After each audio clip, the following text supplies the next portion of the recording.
Hello dear student. तो आज की हमारी वीडियो का टॉपिक है सीजी बोर्ड असाइनमेंट, जो कि आपकी अगस्त मंथ में आने वाली थी। अर्थशास्त्र यानी कि इकोनॉमिक्स की असाइनमेंट के आंसर लेके हम आ चुके हैं, वो भी क्लास 12th की बच्चों के लिए।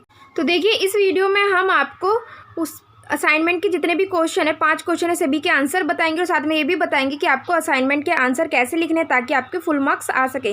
तो देखिए, वीडियो को फटाफट से लाइक कर दीजिए और चैनल को सब्सक्राइब कर लीजिए। और जो असाइनमेंट के आंसर है सभी सब्जेक्ट के, उनका लिंक आपको डिस्क्रिप्शन में मिल जाएगा, तो आप वहाँ जाके चेक कर सकते हैं। तो देखिए, पहला क्वेश्चन है हमारा, ये 4 नंबर का क्वेश्चन है। तो इसमें क्या कहा गया है, समष्टि अर्थशास्त्र व्यष्टि अर्थशास्त्र से भिन्न कैसे है, यानी कि हमें इसमें इनका डिफरेंस लिखना है। तो ये 4 नंबर के लिए है, तो हम इसमें 4 पॉइंट लिखेंगे, यानी कि 4 अंतर लिखेंगे। ठीक है, तो पहले हम हेडिंग डालेंगे और ऐसे ही लाइन खींच के आपको अंतर लिखना है। तो देखिए, तीसरा अंतर है, व्यष्टि अर्थशास्त्र योग को टुकड़ों में तोड़ने की क्रिया पर आधारित है, समष्टि अर्थशास्त्र योग करने की क्रिया पर आधारित है। उसके बाद जो चौथा अंतर है इनमें, वो है व्यष्टि अर्थशास्त्र विशिष्ट आर्थिक इकाइयों में होने वाले बदलाव को पढ़ता है, और जो समष्टि अर्थशास्त्र होता है इसमें समस्त अर्थव्यवस्था में होने वाले परिवर्तनों का अध्ययन किया जाता है। ठीक है, तो ये 4 अंतर है 4 नंबर के लिए। तो ये हो गया आपका पहले जो क्वेश्चन था उसका आंसर हो गया। तो आपको भी ऐसे लाइन वाइन खींच के बनाना है, तभी आपको फुल मार्क्स मिलेंगे। उसके बाद आपका प्रश्न नंबर 2 आता है, ये भी 4 नंबर के लिए है।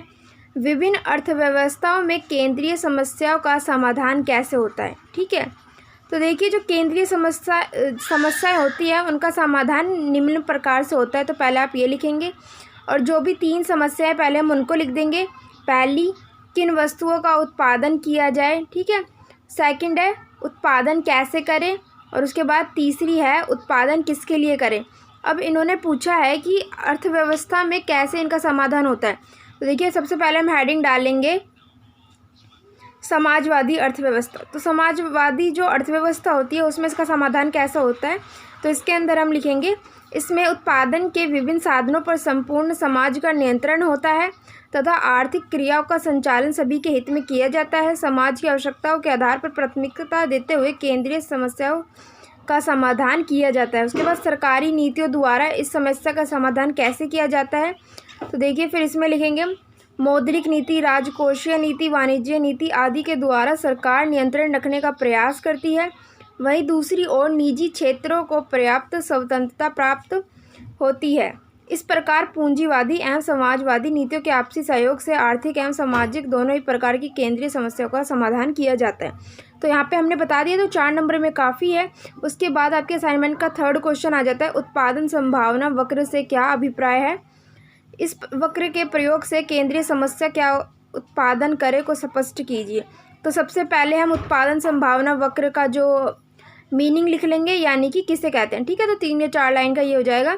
उसके बाद हम डायग्राम बनाएंगे, क्योंकि उन्होंने कहा है कि इस वक्र की सहायता से ये बताइए कि किस तरह से उत्पादन होता है। तो देखिए, यहाँ पे आपको बस ओनली डायग्राम बनाना है। इसके बाद की जो एक्सप्लेनेशन है वो मैं बता देती हूँ कि क्या उत्पादन करें, क्योंकि समस्या यही है। तो देखिए, फिर हमें ये पॉइंट डालना है। हमें लगता है कि अर्थव्यवस्था 2 वस्तुएं कपास और गेहूं का उत्पादन करती है। हम मानते हैं कि उत्पादन संसाधनों का पूरी तरह से उपयोग किया जा रहा है और प्रौद्योगिकी में कोई बदलाव नहीं है। ठीक है, उसके बाद ये 2nd पॉइंट आता है। तो ये 2 पॉइंट आपको डायग्राम बनाने के बाद लिखने हैं, क्योंकि इसमें ये पूछा है कि क्या उत्पादन करें, सिर्फ एक ही को दर्शाना है। तो वीडियो को एंड तक देखना है आंसर के लिए। 8 400 400 400। तो फ्रेंड्स, याद कर लीजिए ये नंबर, चाहे आपका क्वेश्चंस मैथ से रिलेटेड हो, फिजिक्स, केमिस्ट्री, बायोलॉजी से रिलेटेड हो, आपके हर डाउट, हर क्वेश्चन का मिलेगा वीडियो सॉल्यूशन, वो भी सीधा आपके व्हाट्सएप नंबर पे।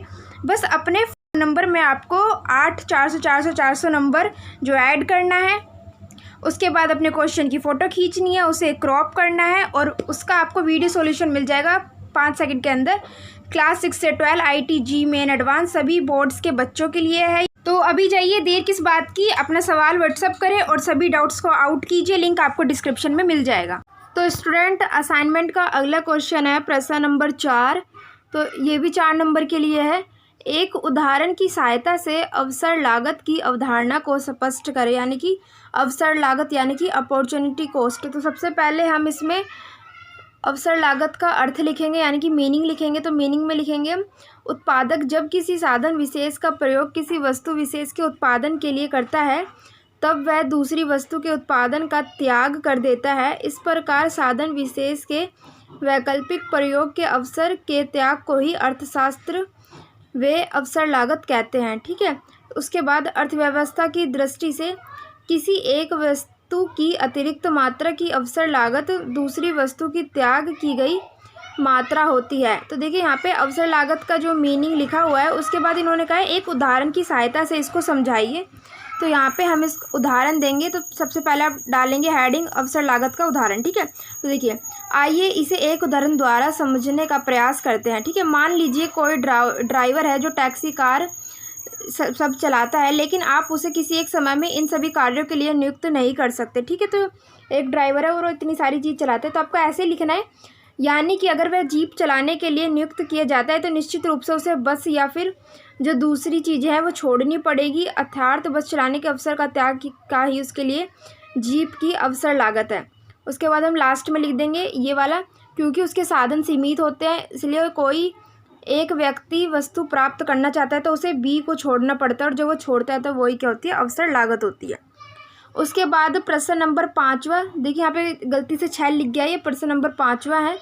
सीमांत अवसर लागत क्या है, इनके बढ़ने के कारण लिखिए। ठीक है। तो सबसे पहले इन्होंने पूछा कि लागत क्या है, सीमांत अवसर लागत।